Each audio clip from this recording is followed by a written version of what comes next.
Good evening. Oh, we're here. Good evening. That's a bit easier with a mic. Settle down now, please. I know we're all excited to be here. I appreciate it got hot in the last room. It's a little bit cooler in here, thankfully. There's a lot of excitable energy, so really appreciate everybody making an effort tonight. As you can see, we sold out and then we sold a little bit more. We're packing the room out this evening, but I really appreciate you coming down. We've got a fully packed event with some world-class speakers. We're very careful with the individuals that we invite to speak on these stages because we want to maximize the value that you'll get. So just in terms of the evening, I'm just going to do a brief introduction and overview. Then I'm going to invite Liam up, who's a representative and sales leader at Sept, one of our latest partners. And then we're going to kick off with our first speaker. However, I couldn't do this job by myself anymore because people suggested I need a little bit of extra assistance. So I'm very grateful that we've got the one and only Owen Richards, who is the CEO and founder of Air Marketing. So let's have a round of applause for Owen, please.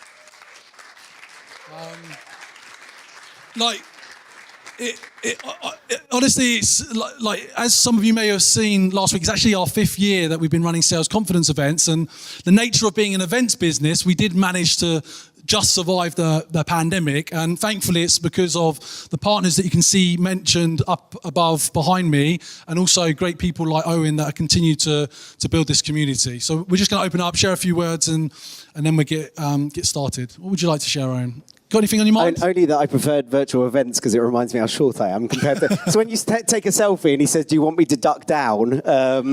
That really sets the tone for the day. But no, it's great to be. It's really good to be back. We did this event at this venue in November. And I think we probably had a third of the people that we've got today in the room. So it's really nice to be back and to see people ready, willing and raring to go. The room the noise coming through the room just now was incredible. And I'm sure you'll agree it's great to be back face to face with people. So no, it's fantastic to be here. This is what sales confidence should look like. Really good start. Yeah, thank you very much. Just highlight, I know a couple of you mentioned the inadequacies with the name badges downstairs. Just to highlight that the people that are helping downstairs, they're not my team. And I mean this positively. No. I feel like I should stick up for you, Elaine. That came out wrong. I actually wanted to say that one of our important partners, Elaine, the founder, and her team are Venetrix. So if you are looking for SDRs and you're hiring SDRs right now, make sure you speak to Elaine and her team. Stand up at Venetrix. There you go. And if it wasn't for them, they'd have no name badges. So. Yeah. Also, I'm just going to get people to stand up because we haven't seen a few faces for a while. The idea is that we want you to make connections with everybody in the room and just orientate yourself with a group of people that are obviously participating and helping put this event on. Just stand up. Where's the Sales Loft crowd? Stand up. Sales Loft. Where's Sales Loft? Cheers, guys. Thank you very much. And then where's the Varison crew? Varison? Where are you? Chloe and Chris, thank you very much. Gong, anybody from Gong? Yes, Sarah. And Nicola's going to be speaking tonight, thank you. And then Team ZoomInfo, where are you? Good, thank you. And we've got Ali opening up. And then we've got Sept will come up in a minute. And then just a thanks to Air, Allego. Cognizant are in the room as well. Where are the Cognizant crew? There we go. And then we've got Sept that have flown in from the Nordics. Round of applause to them. They've come all the way. We never recognise them. Just for this event. And then Adam from Big Tin Can. Where's Adam from Big Tin Can and his team? And then finally Jiminy. Where's the Jiminy crew? There you go. Thank you. So thanks very much for being part of this event. It wouldn't happen without the partners and support. So look out for their connection requests and make sure you heard about them.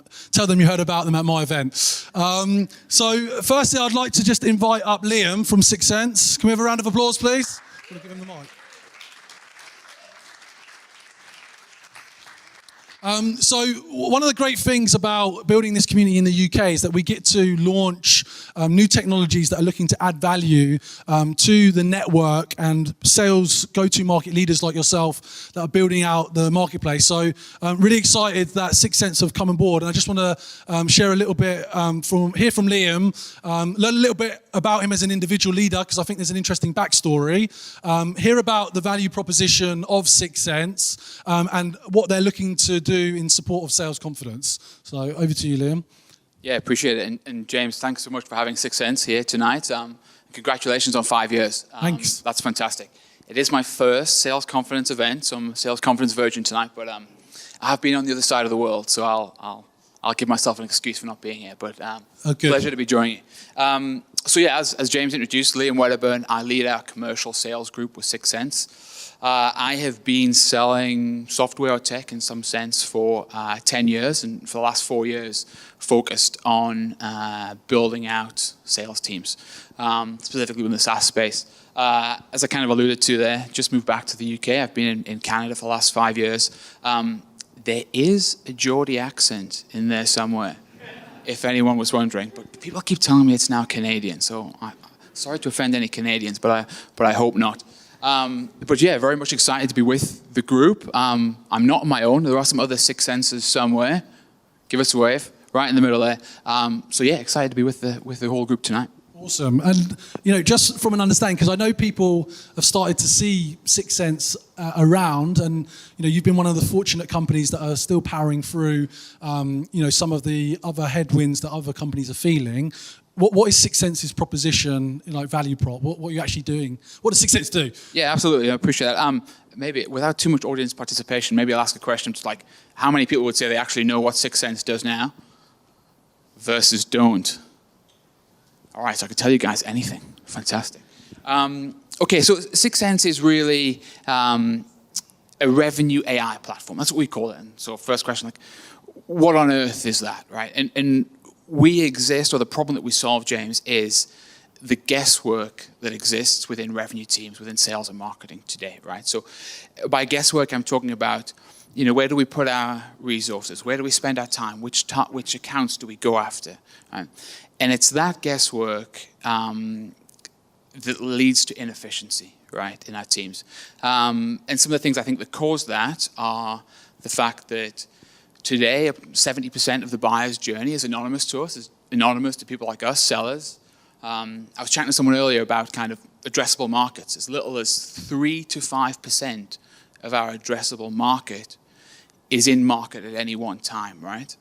And when we don't spend the time to figure out or to uncover the insights to know who is in market, where should I be spending my time, it leads to that lack of process and lack of where we want to focus. So we don't know which industry to focus on. We don't know which accounts to focus on.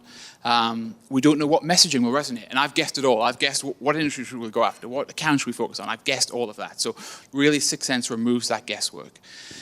And the way we do that is Sixth Sense analyzes millions of signals in the market, and we can talk a little bit about what data goes into that, but we remove the guesswork by understanding which accounts are in market, what stage of their journey are they in at any particular time, and what are they looking at, what are they actually interested in.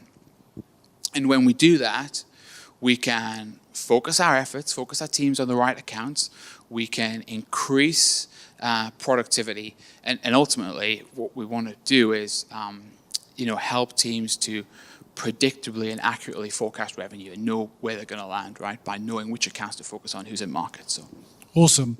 So we'll be telling more of that narrative as the months go on. I guess why did you guys decide to partner with Sales Confidence?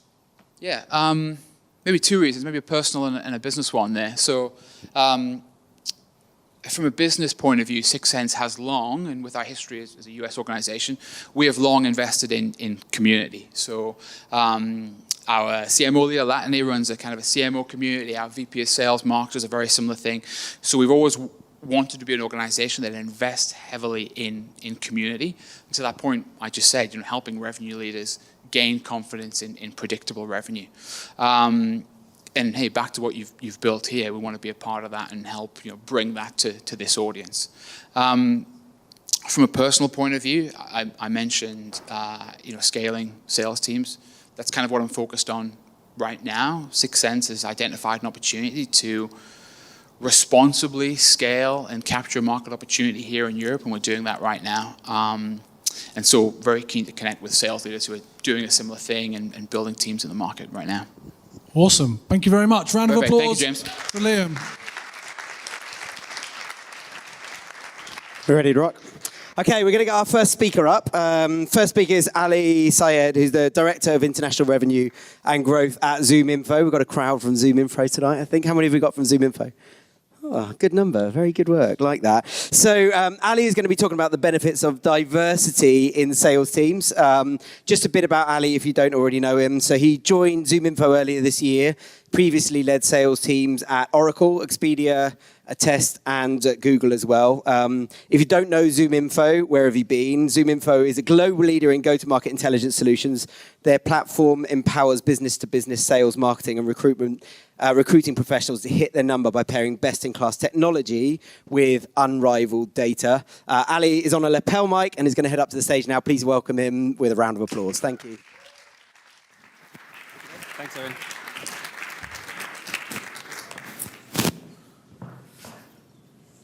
When I look around the room today, I look at the faces here and I think there is a great opportunity for us to really drive diversity in our business. I can see that we've done a great job across the organizations that are here today with the leaders that we have, but there's places for us to go more. So with that, I'm going to talk to you about my story and how we can actually activate that and create real opportunity for us in the marketplace.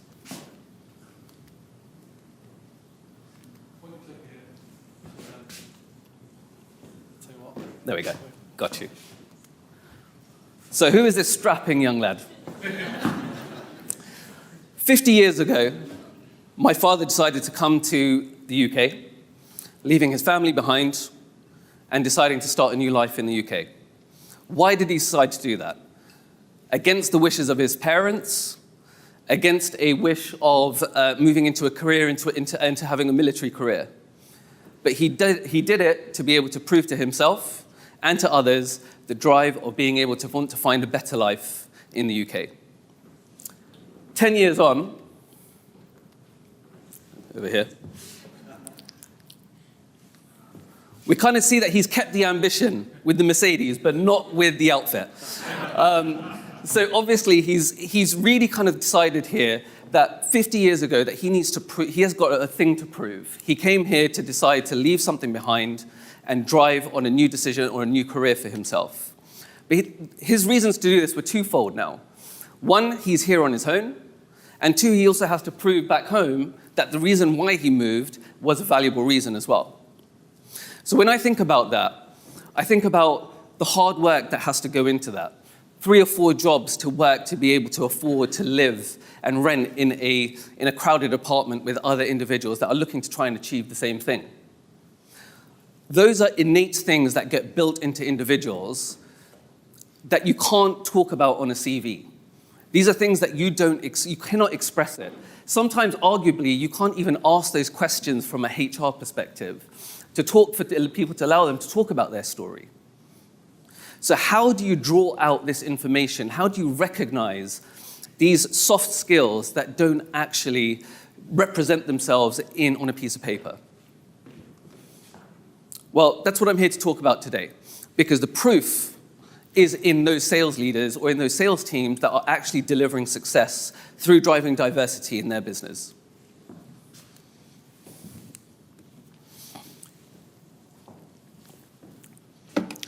So when I talk about the data that's going to come up in just a second, I want you guys to think about today how you can break the status quo. Think about across all those different diversity. My experience is about ethnicity, but there is a socioeconomic background. There are sexual orientation, gender. There are so many different ways to categorize diversity, equity, and inclusion. How do you do that when sometimes you are restricted to be able to do it? Well, actually, we need to start from the beginning. And what does that beginning look like? Thank you. But first, before we talk about what you can do to activate that, I want to talk about some real proof points that why you should care in this room. As sales leaders, we always care about the number. The number is all we care about, but is it the only thing that we should be caring about?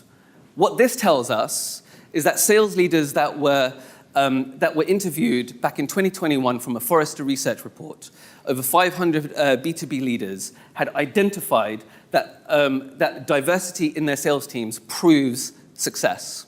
And if you can see to the right of this here, we can see this from leaders to laggards, where opportunity conversion from leads to opportunity actually goes from 26% down to up to 54%. Just on conversion of opportunities. Just think about what your pipeline might look like by adding those extra 30-odd points. When we go even further down the pipeline funnel and you look about opportunity to customer, we can see there from laggards to leaders, you're going from 19% to 24%. That is a massive jump, especially when you are looking at millions of dollars of responsibility in this room. So when you think about that, this is what you should be thinking about when you start thinking about a recruitment policy or a hiring policy that is going to drive diversity and inclusion in your business.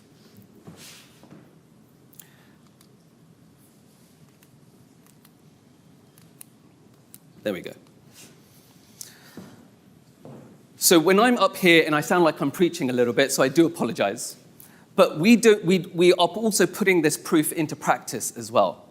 This is just a representation of ZoomInfo's leadership team in London as we officially launched our office in May. So you can see here, we have got a huge representation in this room, not just from leadership, all the way down to our individual contributors as well.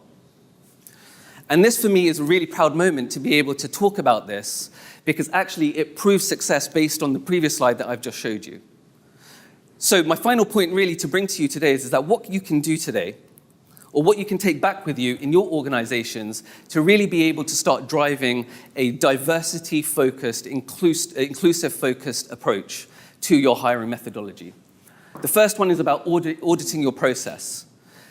Does your process today contain unconscious bias? And the way that you look at unconscious bias is by actually really looking at every stage of your recruitment methodology. Are you identifying areas there? Apologies, I think you can see that immediately. But the first things could be so simple, like using a tool or a product like Grammarly on your description, on your job descriptions.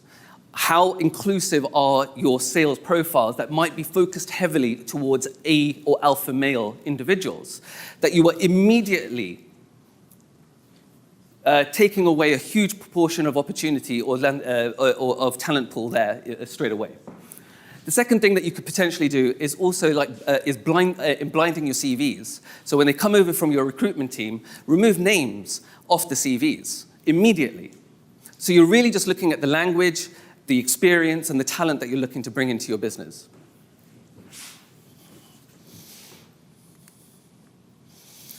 Standardizing the process is really, really important.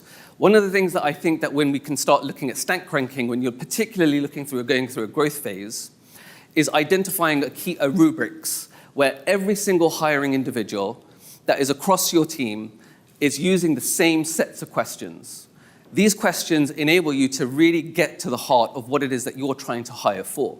And it removes any bias out of the equation that tends to creep in. It's unconscious. It happens to me. It happens to everyone.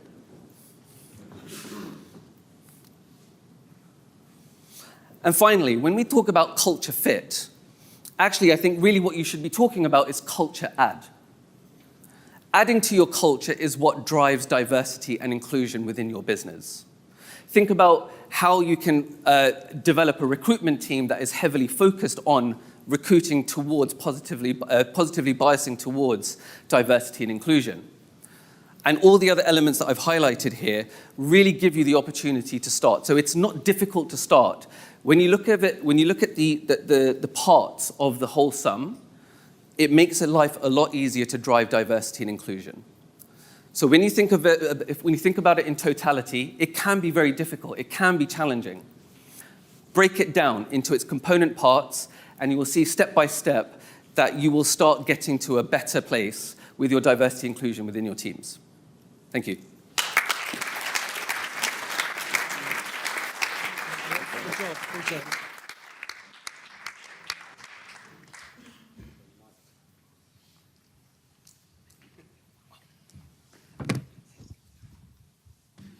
Super first talk. Thank you, Ali, and the team at ZoomInfo.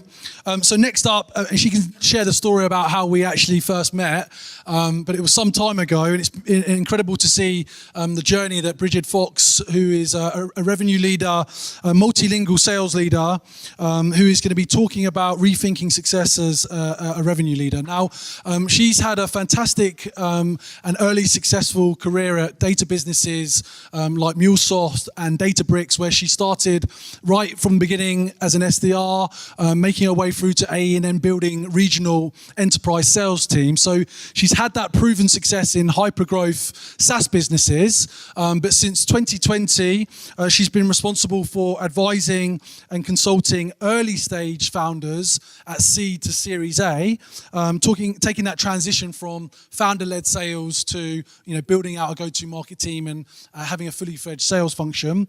She's also an advisor to a number of companies across the fintech and online space. So can we have a round of applause for Brigid, please? Thank you. All right, there's nothing like having your first speaking slot since the pandemic in front of 250 sales leaders, so go easy. I also don't have any presentation slides, so I'm just going to play with my hands and things. But so James has actually stolen a bit of my thunder there, because I met James back in 2013. And so when we were preparing for this session, and I was talking to James, I was kind of filling him in on the moves that I'd made since MuleSoft, which is when we first met. And James kind of asked me this question. He was like, Brigid, you spent your first 7 years of your career at these kind of poster child high growth companies, right? Where you had world-class leadership, world-class products, that hockey stick growth that everybody just aspires to. Why, oh why have you gone into this horrible, murky, risky space of seed stage businesses? It doesn't make sense, right? But I think inherent in that question was this assumption of what success looks like as a sales leader, right? And successful trajectories as sales leaders look like growing revenue at an astronomical rate and getting promoted year on year, effectively growth. And that made me realize just how much my own notion of success has changed in the past 2 to 3 years, and that's what I wanted to share a little bit about today.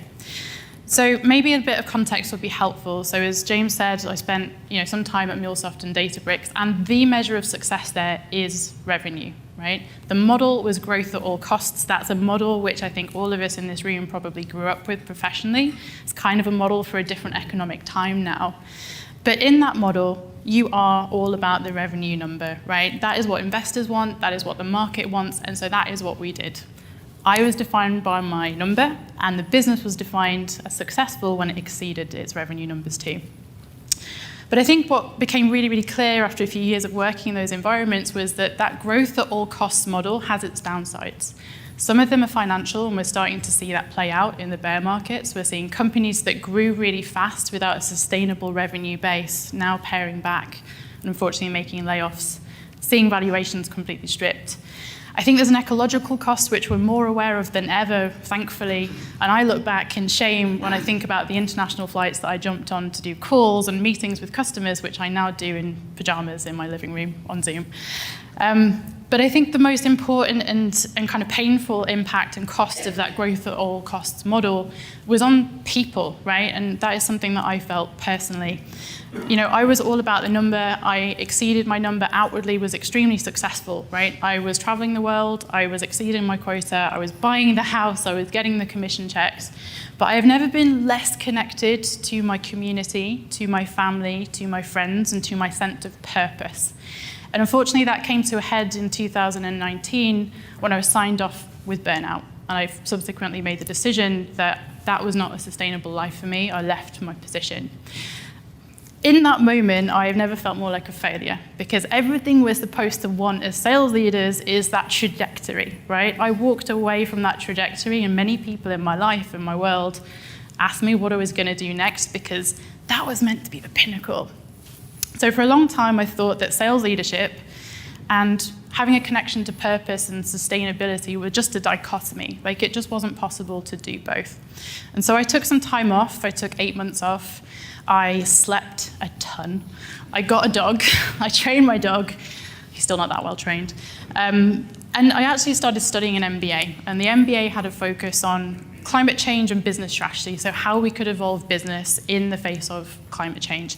And my goal there was not to come back into sales, but to think about taking a different path that was more aligned maybe with my sense of meaning and purpose and my values.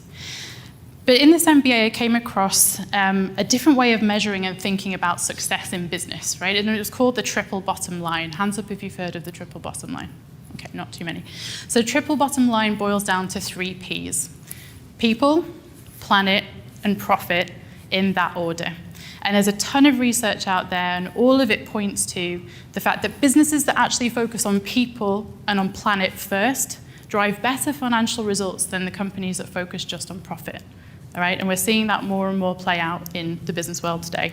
So this was just amazing for me because it was contrary to everything that I'd grown up with. It was contrary to everything that I had ever worked with before. And I decided from that moment that that would be my mantra for success, right? I would focus on people and planet first, and I would hope that that means that profit would follow in a more sustainable way.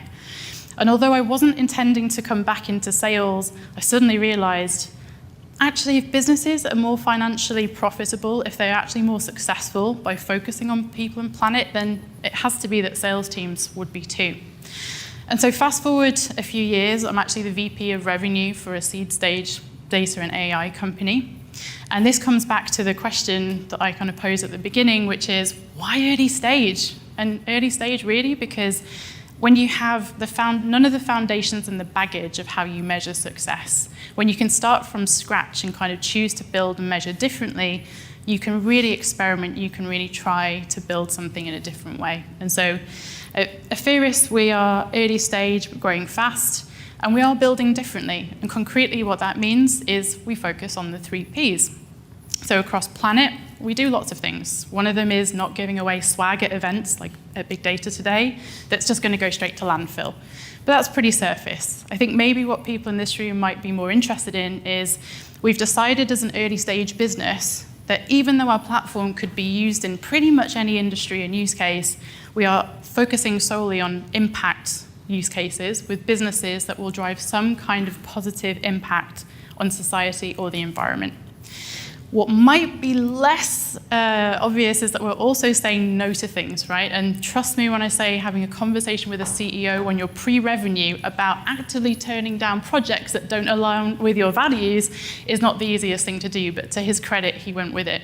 So if Shell come asking us to help them optimize their drilling process for oil, we're an impact-driven company that cares about climate and sustainability, we will say no, even if it's revenue, right? So that's planet, but that's also had a huge and positive impact on people. Now, there's a statistic that came out from a McKinsey report, I think a couple of weeks back, that said that 70% of people get their personal sense of meaning and purpose from the work that they do, and that if they feel that connection in their work, they're half as likely to leave their jobs.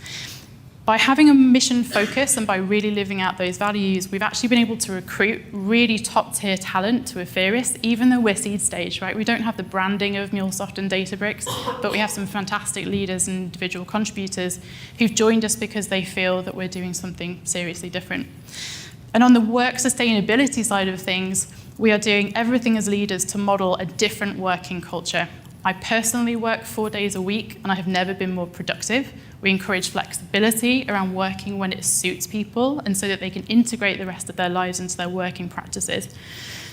And a lot of people probably sat there going, yeah, you've talked about people, and you've talked about planet, but are you actually selling anything? Because this is a sales event, right? It sounds a bit kumbaya.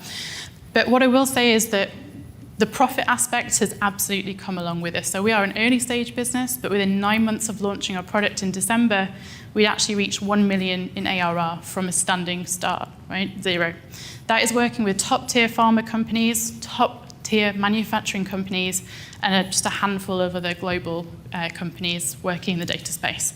So profit is absolutely coming, and I am sure that as a company, as we grow, it's going to get harder to hold on to those values. But I am really motivated by the fact that as a sales leader, I can be defined by my impact way beyond a revenue number, and that actually in this climate, it makes more sense to focus on impact on planet and people than being single-mindedly focused on a number. So I hope you can take some value from that and keep me honest as we go through the next few years, because again, again, it's harder when you're scaling. But I wanted to share that with you and hope that you've taken something from that. So thank you.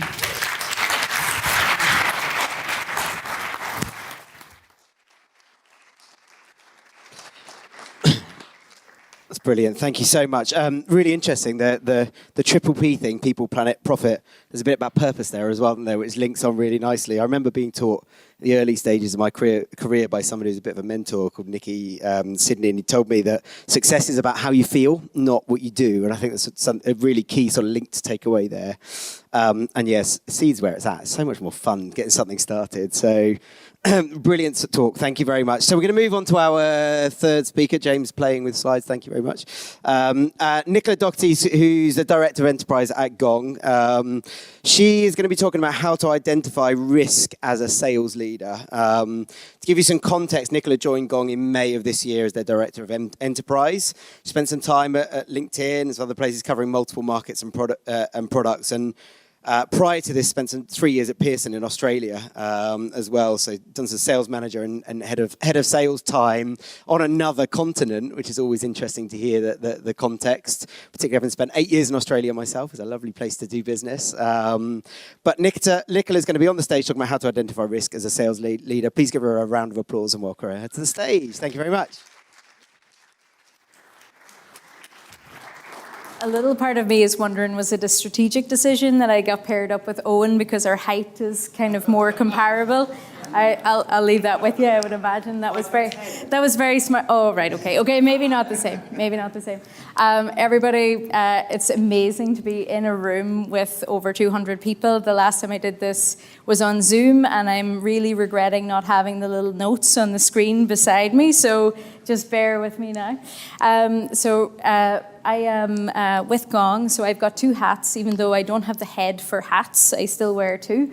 One is the enterprise new business side, and then I also look after our customer business here in EMEA. So that's everything from SMB to enterprise. And so what's top of mind for our customers at the moment, for a lot of them, is how do we mitigate churn amongst this economic uncertainty? And so I thought, given I have a couple of minutes, I thought that would be a place where to start. So I don't think there's a single person in this room that's not in some way experiencing headwinds between what's going on outside in the outside world from an economic perspective. What we're looking all to do is build sustainable, resilient businesses that will thrive no matter what storm kind of comes to play. And what's at the core of that, ultimately, like where our most robust revenue sits is with our loyal customers. And that's where we're going to find that organic growth as a business. And so what I wanted to do was kind of share just a couple of insights about why that is important, but also a couple of the tactics that I feel, this is lovely, this clicker really works, tactics that I think that you can take away and apply to your businesses. So I find this to be really interesting. So there's two studies that I'll talk about because I love numbers. So the first one was that this study here was done by Bain & Company. And essentially what they did was they looked at companies, and if they had, in this study, they increased their customer retention by 5%. And that ended up impacting over 25% of their bottom line. And so it was actually between 25 and 95%, which is absolutely unbelievable. But that study was about 10 years old. So, I mean, you could take that with a pinch of salt. So I went out and I Googled again, and there was another study where they were looking at specifically SaaS companies, and they were looking at where companies had reduced their churn by 1%. That had ended up having an impact on their bottom line of 7%. So they had 7% return just simply by reducing their churn by 1%. And so, what I also compared with, what was interesting was in that study, they looked at their new business customers as well. And what they found that with the new business customers, with that same 1% uplift in customer acquisition, you'll only have a 3% uplift in your bottom line. So acquiring new customers but churning the ones that you have ultimately will lead to much lower growth to your company. In fact, if you had a company that had the same new business acquisition rate and the two of them had a 5% gap in their customer churn, the customer with the lowest churn would be 500% higher in revenue than the second customer, just simply because their retention was so good. I've been clicking this button now for about 2 minutes and nothing has changed. So thank you very much. Oh, now I can wander. This is great. And so the reason for that is because on the new business side, it costs so much more to acquire customers. So you're talking about a much more expensive cost of acquisition. So you're talking about 5x higher to acquire a new customer than to retain the ones that you have. So hopefully now you are all thinking, absolutely, we need to retain our customers and lower our churn. We go to the next one. And so what we're finding, and it's very interesting, like I've been working in the renewal business now for a long time, and what I'm finding that the trends that I'm seeing over the last couple of months are significantly different than what I would have seen a year ago, 2 years ago. And what I wanted to kind of summarize was some of the, I don't know what's going on with the mic here, but what I'm seeing is some of the changes, the trends that we're pulling out. And this is across aggregate data, across the Gong customer base, because we're selling to salespeople.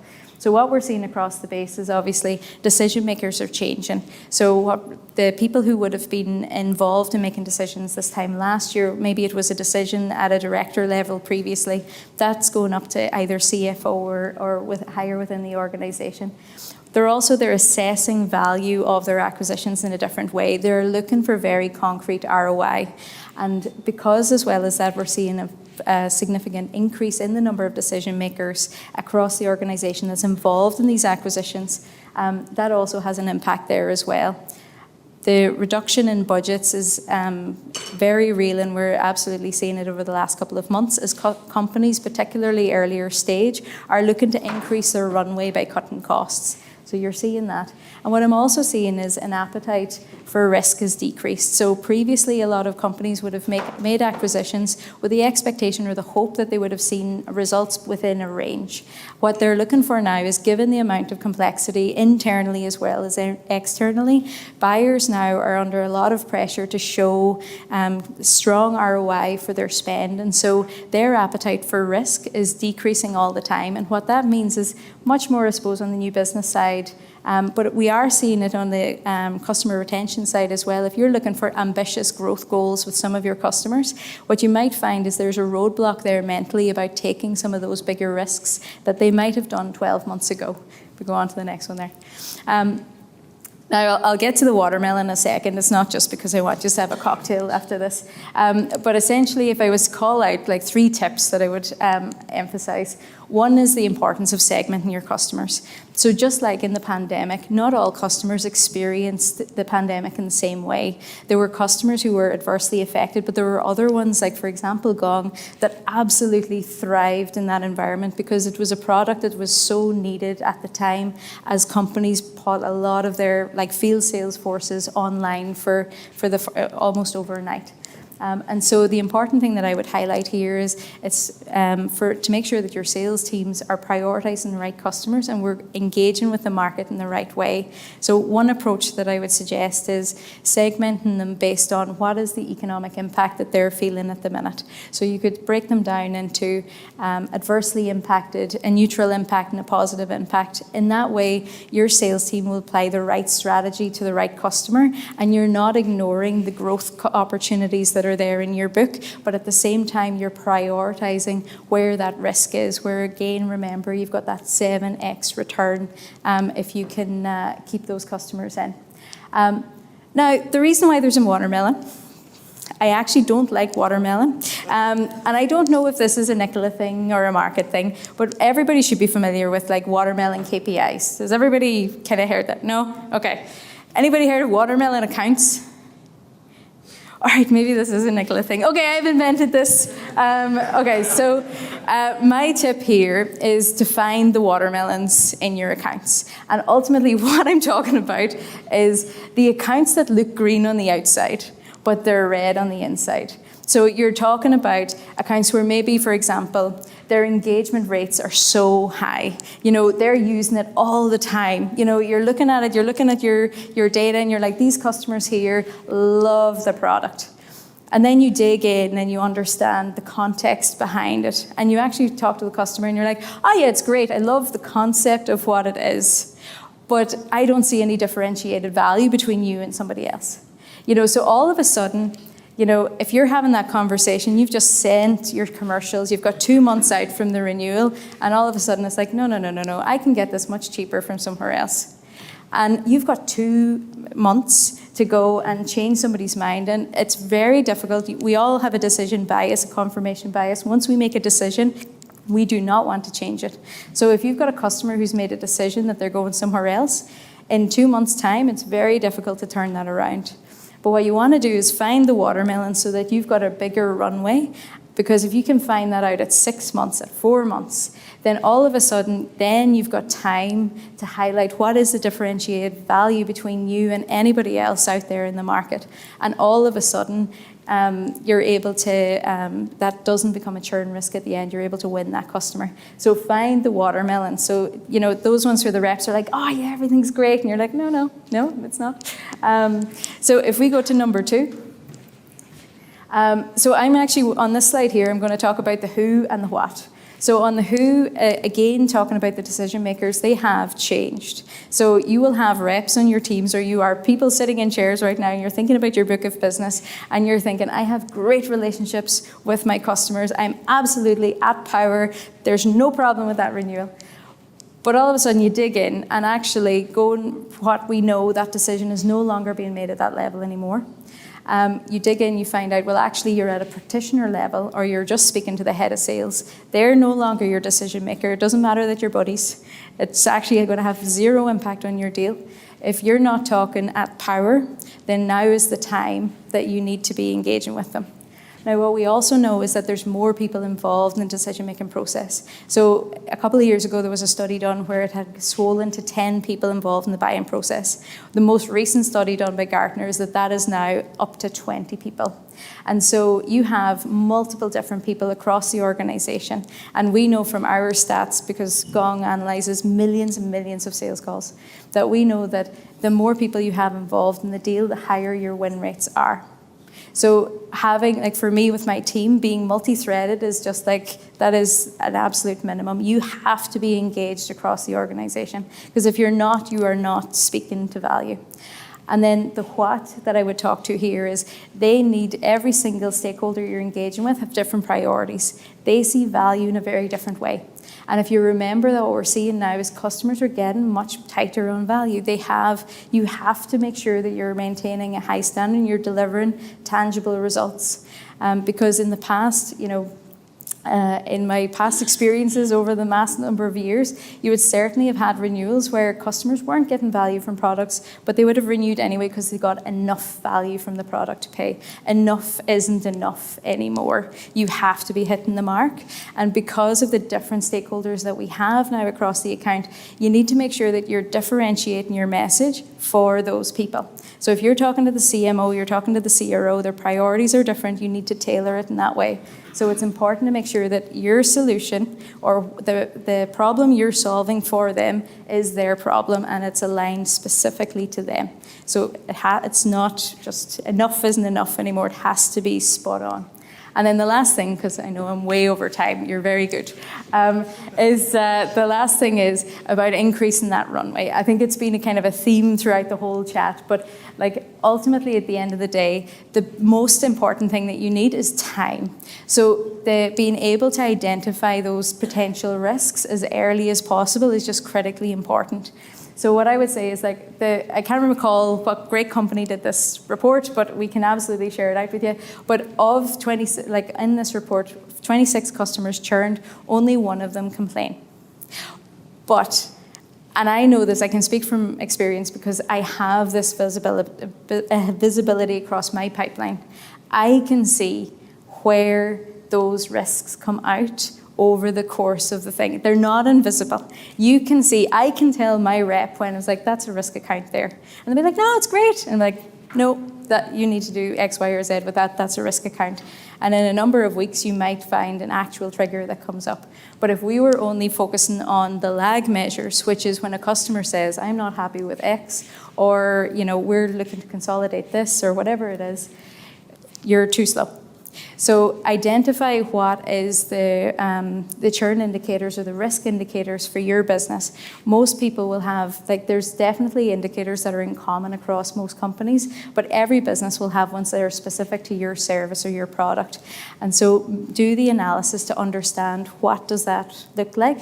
And the last thing that I would say in that, is that use current and up-to-date data. If you are using, because most people have a CSM organization who have identified what are churn indicators for their customers, but if that's using data from a year ago, it's out of date and it's obsolete. You have to be using data that's accurate as of, say, the last 3 months, because that's when the world changed. And so on that mark, I will shut up, James. So thank you very much for your patience. Thank you, everyone.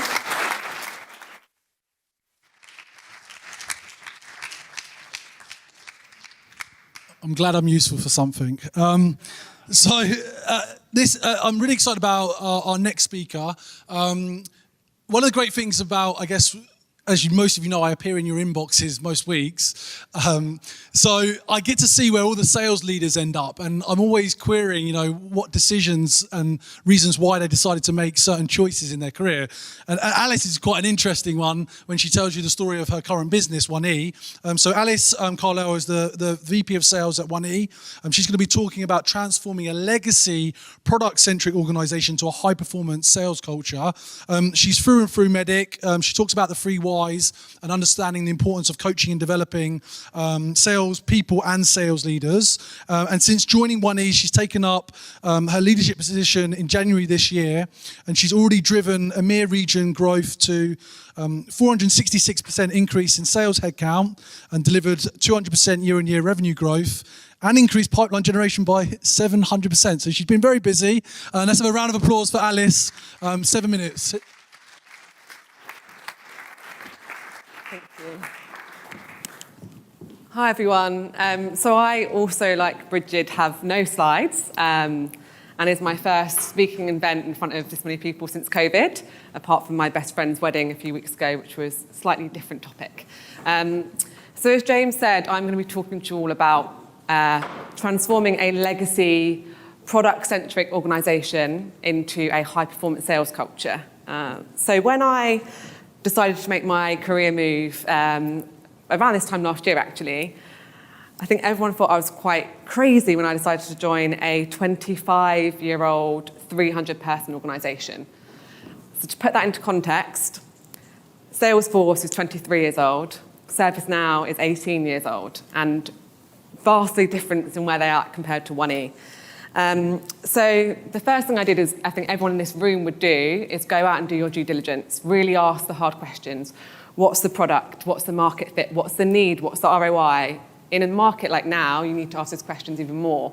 But for me, if you're taking a risk and you're going to a seed organisation, you're going to a company that's taking outside funding for the first time, so it's expecting big results, or it's a company that's had 25 years of history, like us, you really need to answer one big question, and that is, will you be enabled and supported to make the impact and the change you want to make?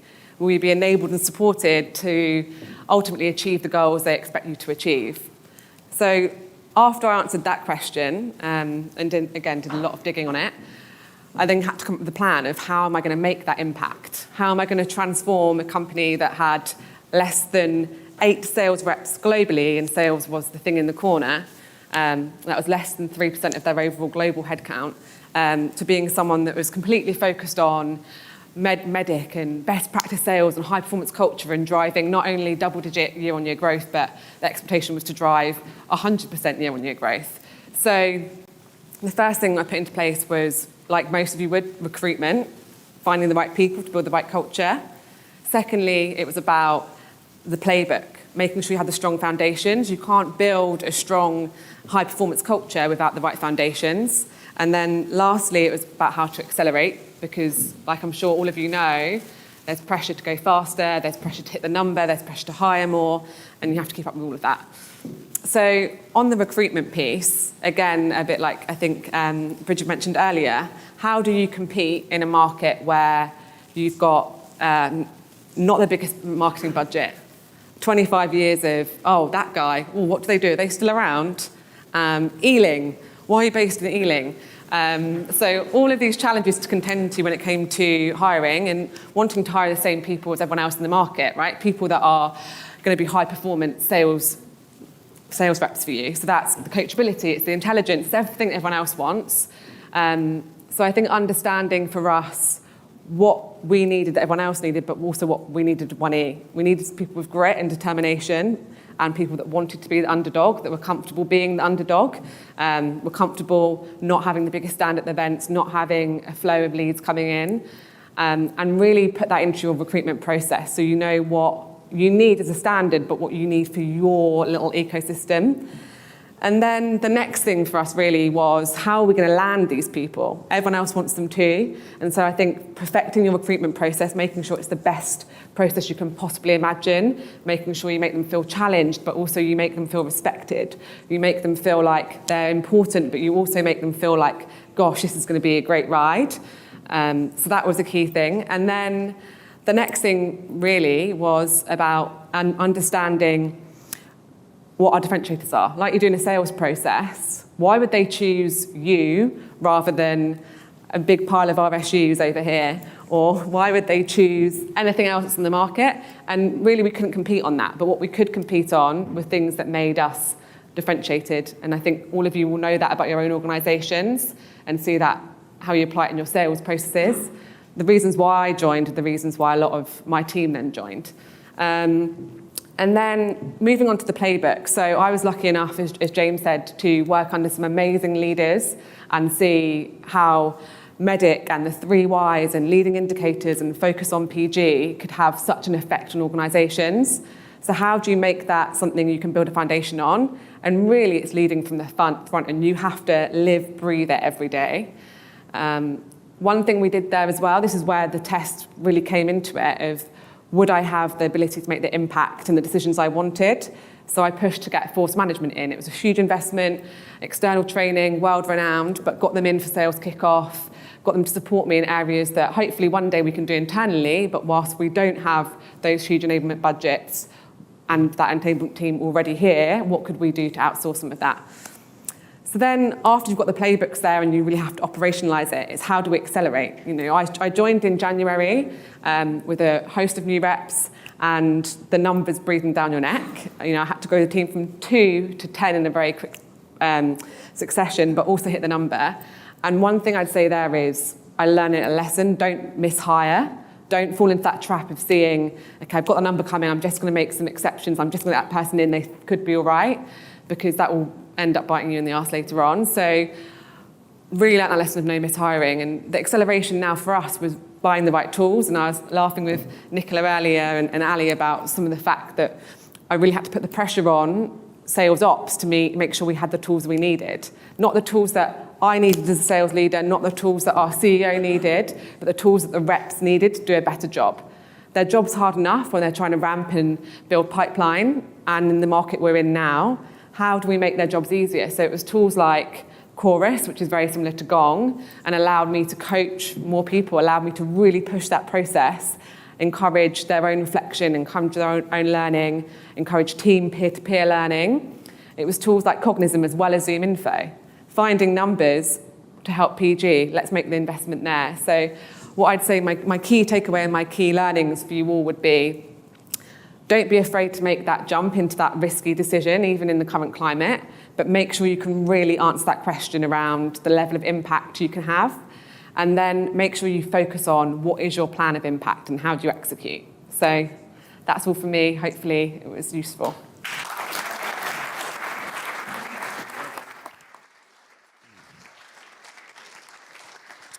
I absolutely love the political correctness of Chorus that's like Gong and ZoomInfo that's like Cognism, and Jiminy. And let's just make sure we cover them all. Well done. Thank you very much. Make sure all people get mentioned. So next speaker up, last one for the evening, and then we'll do a little bit of a panel discussion as well. Pete Blackhurst, who's the Vice President of International Sales at Trackforce. Valiant. He's going to be talking about how to build a winning culture. So Trackforce Valiant, the world's leading security workforce management solution. Pete's a sales leader with over 20 years experience in enterprise, tech and SaaS across multiple verticals. And he prides himself on his ability to build high performance sales teams. What's interesting is that in his spare time, he loves he loves all things sport, coaching both football and cricket teams. And this week, it's in his notes, but he's also told me he's not only a keen triathlete, but is off to do an Ironman this weekend, which he's called a middle distance Ironman, which consists of 90 kilometers of cycling, a half marathon, and a tiny little swim. I'm not sure, I think it's like a length of a pool or something, but that's not middle distance to me. So he's obviously a pretty competitive guy, so you can see where he gets his high performance sales culture mindset from. So please welcome Pete to the stage for his talk. Thank you, everybody. It is lovely to be here. I'll be brief because there's a bar out there, 200 sales leaders in the room. They're getting quite thirsty. How to build a winning culture. It's difficult to define in 7 minutes, okay? A little bit of a story. I come from a culture where the first day on my first sales job, 22 years ago, I'm old now, was a Yellow Pages. Everyone remember those? And a phone. Make some dials. That was the onboarding I got. Now, the culture there wasn't great. There was a bit of toxicity. I didn't stay long at the organization because of that. But raise of hands. Who here thinks their culture in their organization could improve? All your faces are facing this way. The camera won't see you. 1. Okay. It's great to come last because everyone here has spoken about things that I'm going to be talking about today. I've coined my methodology, which is sort of the 5 C's or the 5 pillars of C that go through each individual thing.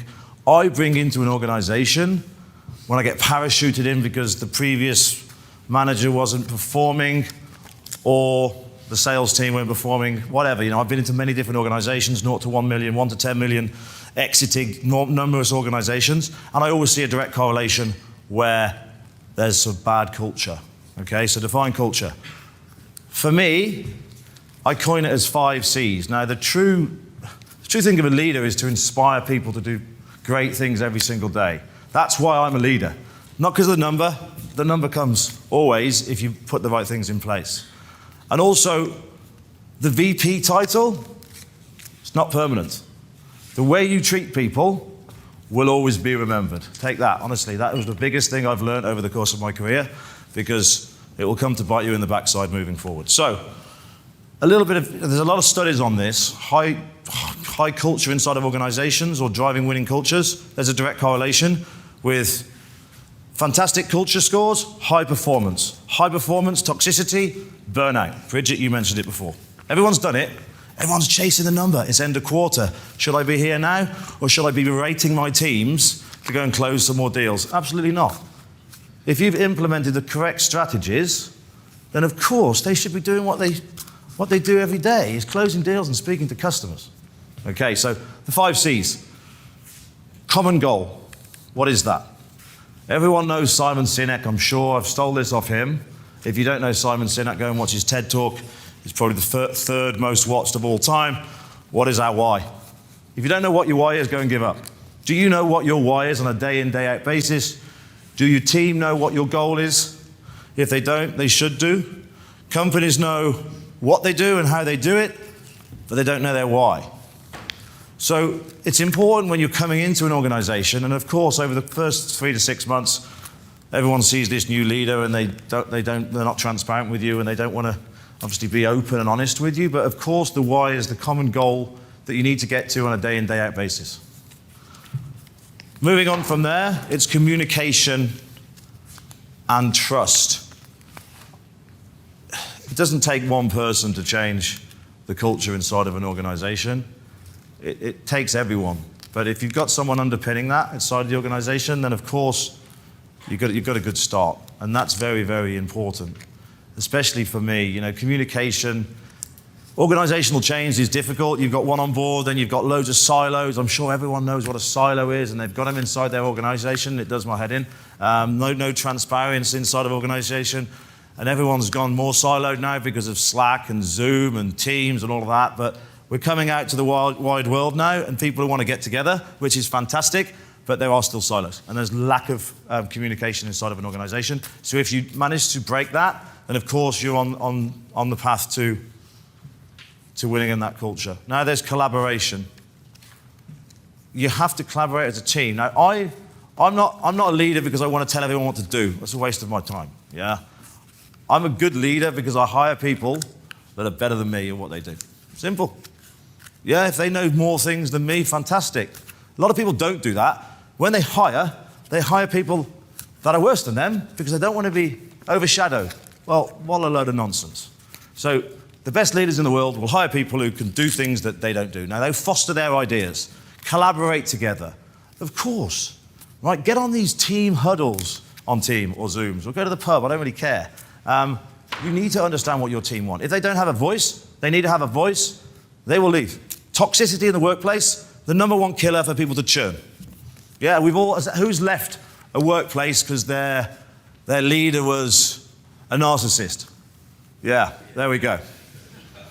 We've all been there. I'm sorry to be so direct, I am very direct, but it's a big problem in the workplace now. And everyone, what I'm saying, I hopefully can relate to what I'm saying tonight, because it's true. Right, next, continuous learning. We talk about onboarding, I told you about my story earlier in my career. Continuous learning. I've seen different ways of people doing this. They will treat everyone the same, and they won't focus on key strengths and weaknesses of any single individual. Of course you need to focus on that, of course you do. But at the same, you need to promote team learning at the same time. And it's not, here's a weekly one-on-one. I'm just going to put an hour-long call in your diary to waste loads of time, because that's what everyone does day in, day out. Have a good agenda, and put the agenda in there and focus on where they want to get to from now until the future. Not what their number is or how they didn't hit it or their performance. Of course, you're going to go through that. You've got your dashboard set up in Salesforce. But really focus on that person, what they want to do. Continuous learning as a team, again, a number big thing about how you drive a winning culture. If you're not speaking together, then how are you going to drive that culture across that team? And the last but not least is competition. And I don't mean competition with your competitors. I mean competition internally. Now, this is a difficult one, because we've all got A players inside of our organizations who are great. Some think they're better than others, and some are just a real pain in the backside. We all know them, yeah, and they're great and they bring a lot of revenue. But to be cutthroat here, do you keep them inside the organization? In my opinion, no. Because they don't want to share. They want to be competitive and they want to be the number one, but they don't want to help the C and B players to get up to an A player. So for me, they go out and you foster the idea that you have everyone together collaborating. You bring C players in and B players in, and you get them together with the A players. The A players want to share. Of course, the A player then goes up to a manager and then is a natural manager. The worst is you just put an A player who's never managed before into a... And that's the effect that I have. There we go.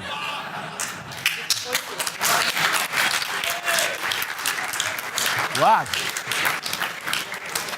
I don't think I can finish it. That was perfect timing. So on that note, no. So yeah, look, we've all had those issues. Did you get that off film? Yeah, I think hopefully. Bloody hell. So, yeah, so the C players and B players and A players. Who's had a manager who was an A player who went into management and was useless? Yes, there we go. Now, because they're toxic and they don't care about anyone else apart from themselves. That's a simple thing.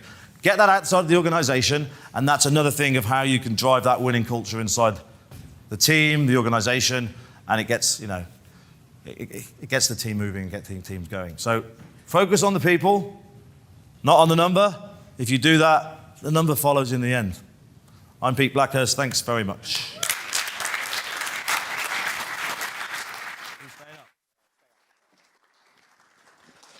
I can't follow that. I don't have any magic tricks. There's no Darren Brown here. I'm sorry. Yeah, no, we just set that up earlier. Did we not tell you? No. Oh, sorry.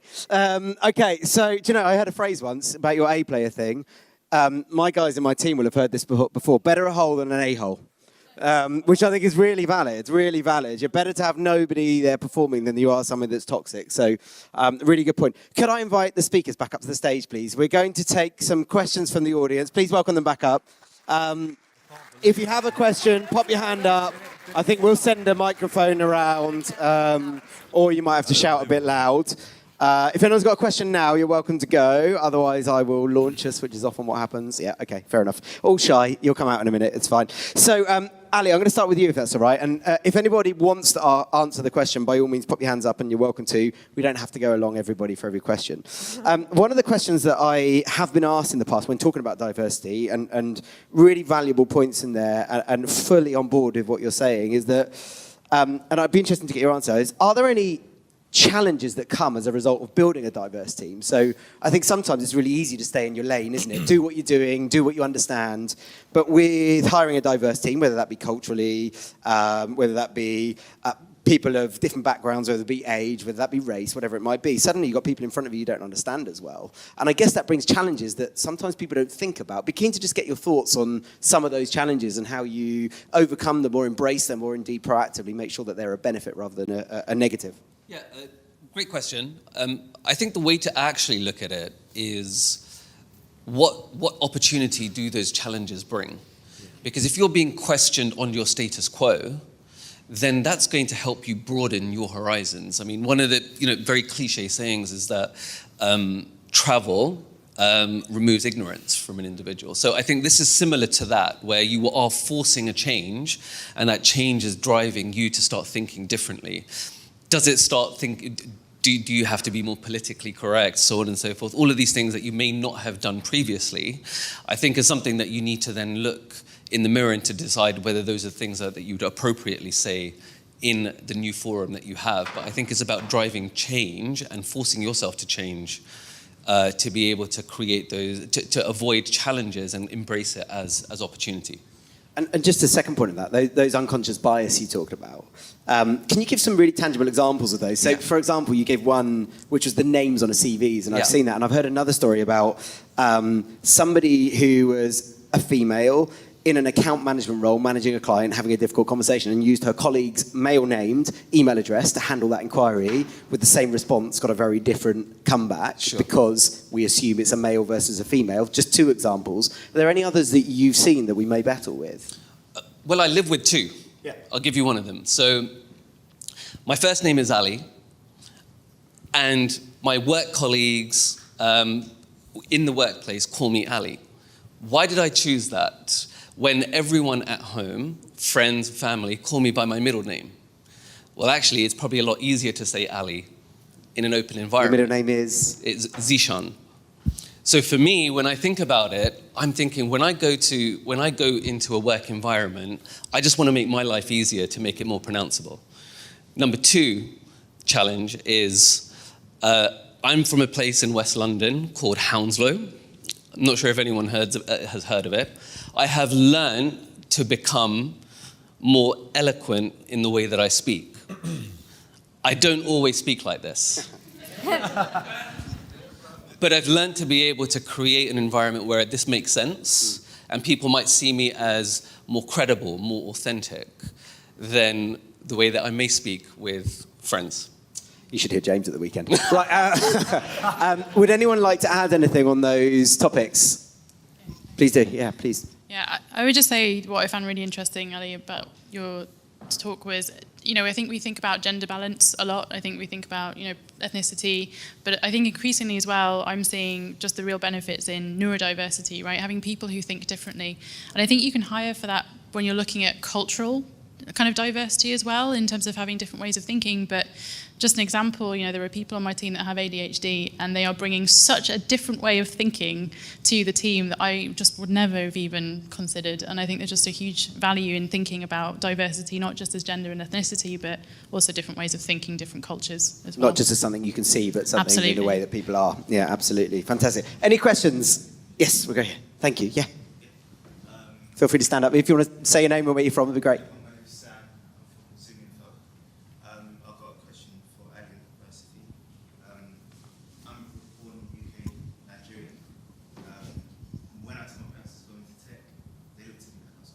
And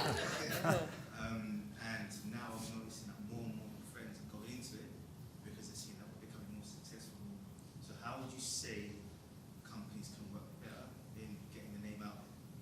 Because a lot of people hear tech companies, but they just look at it like, I want to be a doctor. I want my kids to be a doctor or a lawyer. But how would you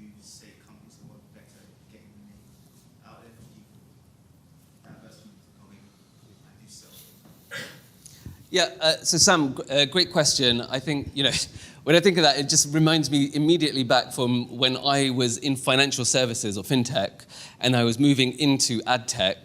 My parents looked at me like, what is Google?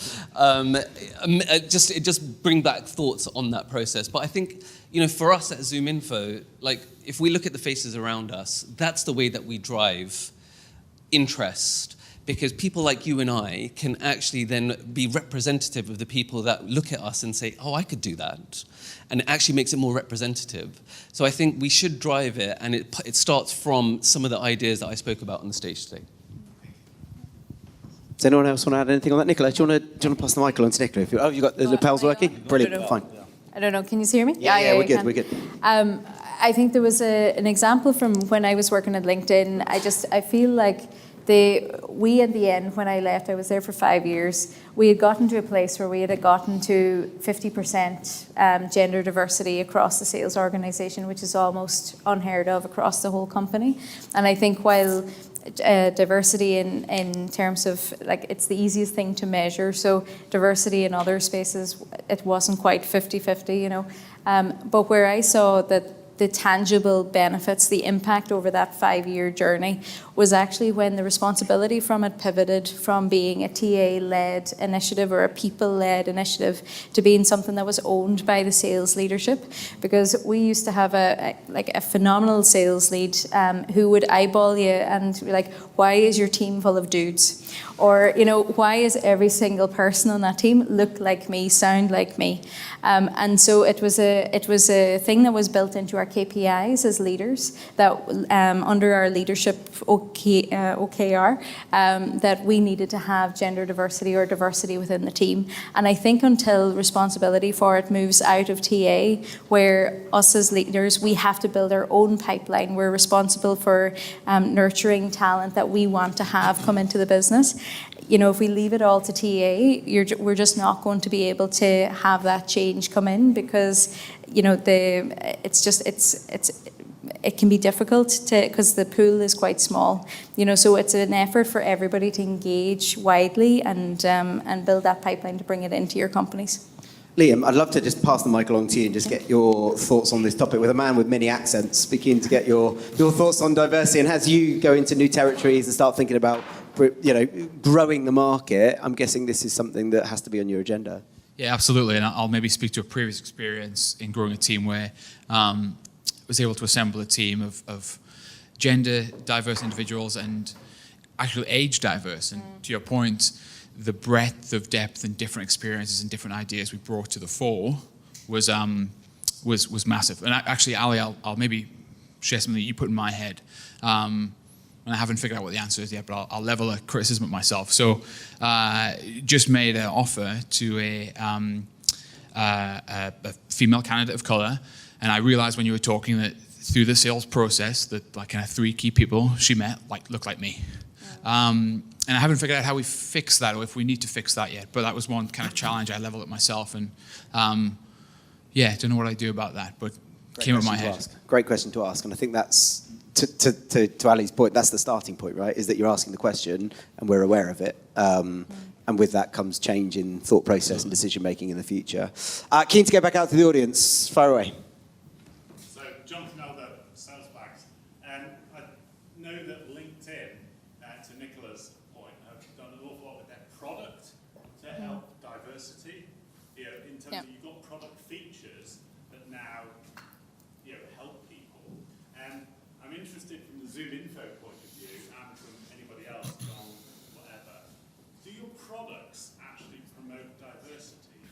I mean, I know you were speaking as a company point of view, but what about everybody else's company as a result of your products? I'm going to get somebody else to go rather than Ali because I think he's hogging the limelight a little bit. Anyone want to have a think about that? Can products promote diversity? Do they in any way? Ali, we might be defaulting back to you because no one's... Security software. It's okay. Perhaps you can give your thoughts. Around... Is this a sell? No, well, I just think that ZoomInfo are in a wonderful position, and Cognizant as well, in terms of the information that they provide could possibly help diversity. I'm not sure whether it does or not, though. That's why I'm Have you got any thoughts, Ali? Yeah, interesting. So, great question. Again, thank you for asking that.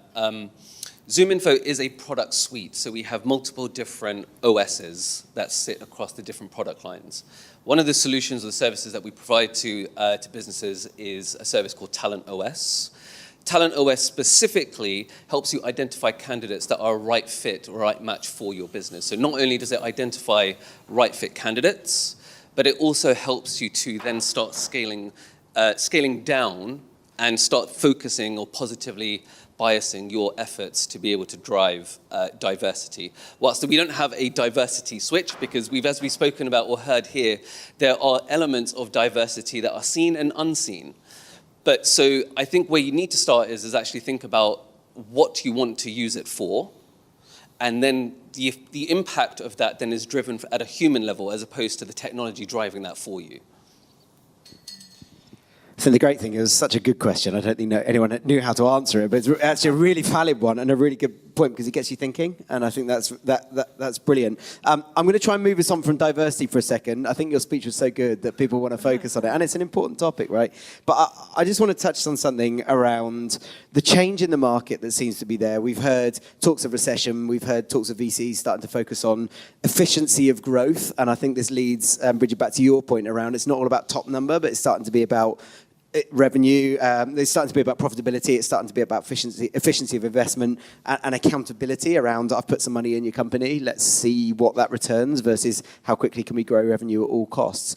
Just love to get anybody's take on this, and not everybody has to go around, whether they've seen any change in the tonality or the sort of talk that's happening in market around investments, next investments rounds, all that kind of stuff. Brigid, go.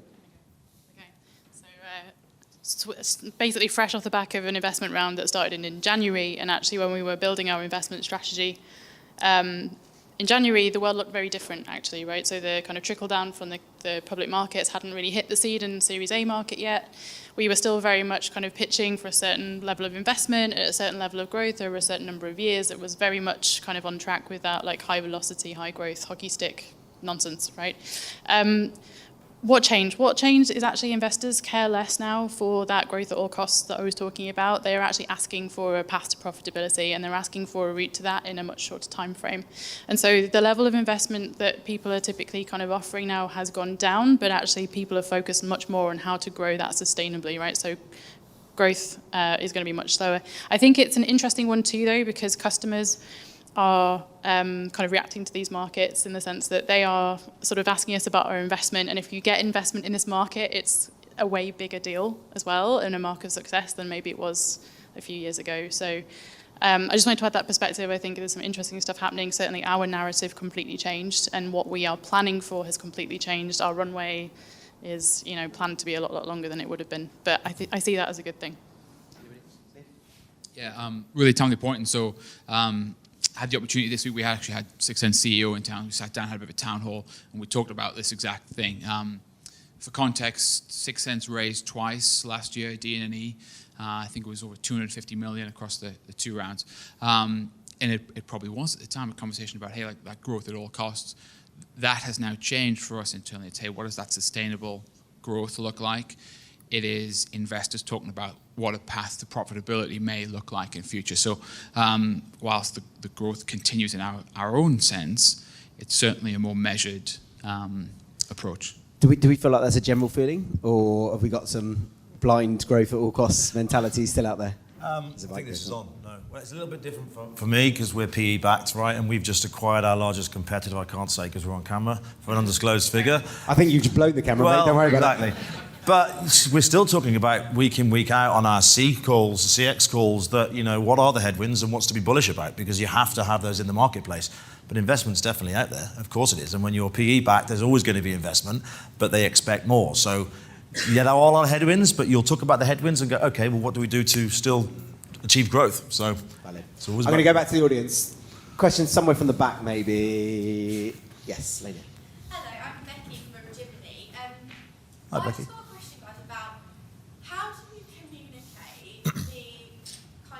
All of this talk about the economy and the headwinds and all that kind of stuff. How are you communicating that with your teams? Because even if I just speak from personal experience, I'm an AE at the moment, and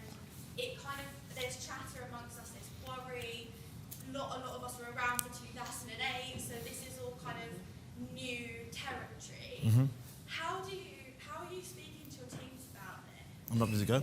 Every week, every time when we have sprint calls, they read the news, I read the news, we share links. The economy at the moment is in a bad place. The inflation's really, really high. You have to get it out there. People are going to be worried. There is still business out there.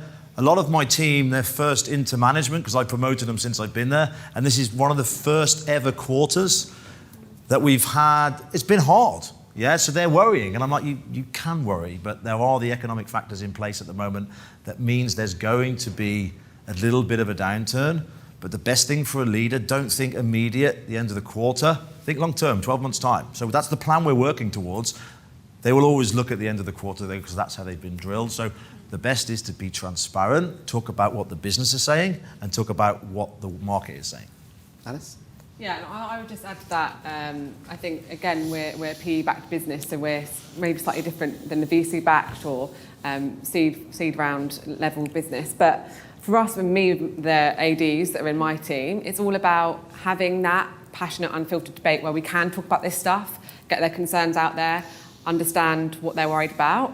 But I think pulling back for us, one of the biggest things we pull back to is the importance then of having the pipeline coverage and being really crystal clear on the sales process. So I said earlier, we use Medic, right? And so now more than ever, you need to understand where are the risks and your opportunities, multi-thread more.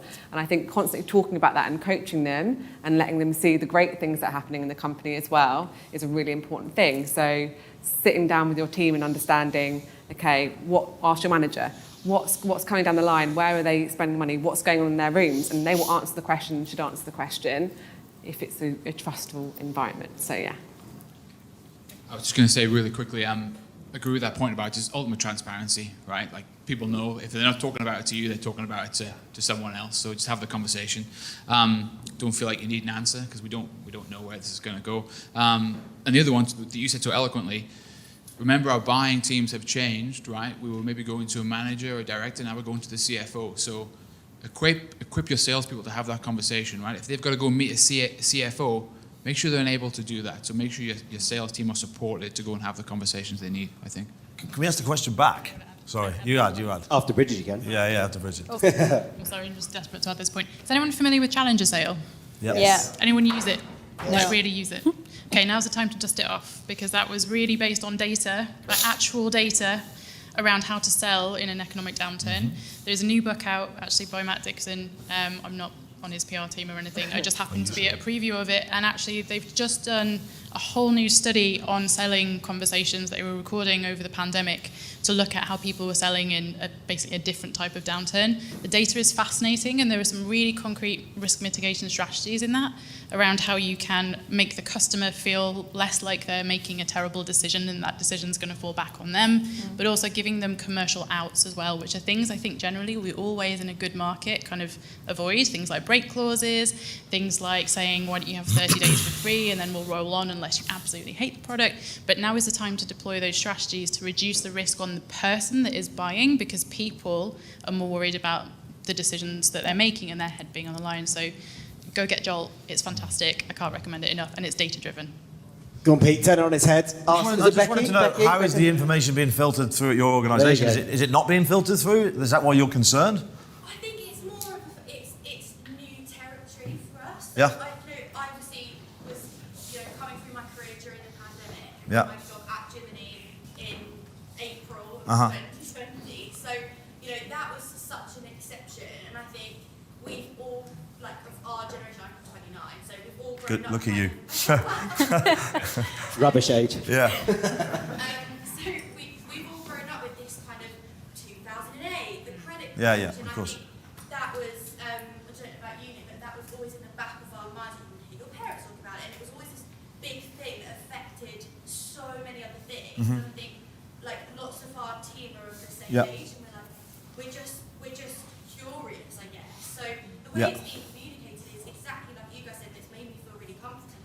It's incredibly transparent, but it's just so new to us that we don't know how to handle it ourselves as salespeople. I think the right sales leaders will always be about no surprise management, right? They'll be communicating with you. The reality is they can't change your employer can't change the economy. They can't change if we're going into recession in isolation, but what they can do is give you clear communication so you can set your expectations properly. Ali wants to make one final point, guys, then I'm afraid we're going to have to wrap it up just for timing, but everyone's hanging around, so if you've got questions individually, you're welcome to come and do that. Ali, do you want to just wrap up? Becky, just to your point, what I would say is, just to flip it on its head slightly, you as an individual who is going through what you feel like is a recession right now, focus on what you can control as opposed to what's outside of your control. To Owen's point, we can't control what the economy does. So as opposed to operating on the defensive when you're selling, operate on the attack. Because those are the things that looking at sales methodologies and then being able to control your pipeline, growing your pipeline, that's what's in your control. Whatever's going to happen is going to happen, but the best that you can do is to focus on what you have the ability to change. Really good point. And for that point on the Challenger book, very interesting book. If you haven't read it, as Brigid said, strongly recommend it. It was one of my first sales books, actually. And I remember it's not about they're the only people to sell in a recession, but when it comes to a recession or any other economy, they're the people that will come out top consistently in any environment. And I think it's a really interesting read and well worth thinking about. When you think about the way you sell as an individual, so to Ali's point, take control of it. Think about how you sell, because different sales styles work better in different environments. Guys, I know there'll be loads more questions. Thank you for the questions that we've had. Thank you for a fantastic evening so far. I think the bar's still open for a bit, but if you could give our speakers a round of applause.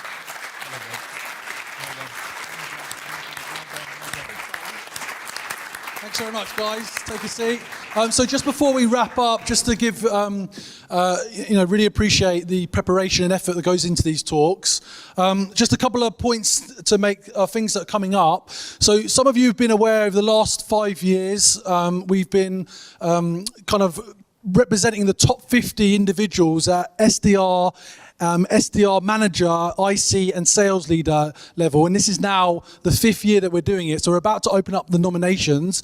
There's a mix of kind of art and science into how we then decide on those top 50 lists, but look out for the link and get nominating. And then the final point I just want to share is a lot of people, you come to these events and people then come to me afterwards and say, look, really enjoyed the content, got a lot of value out of speaking to individuals, but what more value can sales confidence provide? So just to highlight now, we do now have a private membership for those that are looking to accelerate their sales career. So if you're a leader and you want to connect with people on a close-knit basis, or you're an individual contributor looking to move into leadership, we now have a membership. And one of the things that Pete talked about was continuous development. What are you doing in your own continuous development? And so in part of the membership, we basically give you access to one-to-one mentorship, professional coaching, a peer group that you meet up with on a weekly basis, which is outside of your organization, and then have content that is masterclass based, and all that housed in a private networking group. So if you're interested in learning more, come speak to me. There'll be some more details. But to wrap up, I just want to say a big thank you to the speakers and a round of applause for everybody that's attended tonight and all our sponsors. Thank you very much.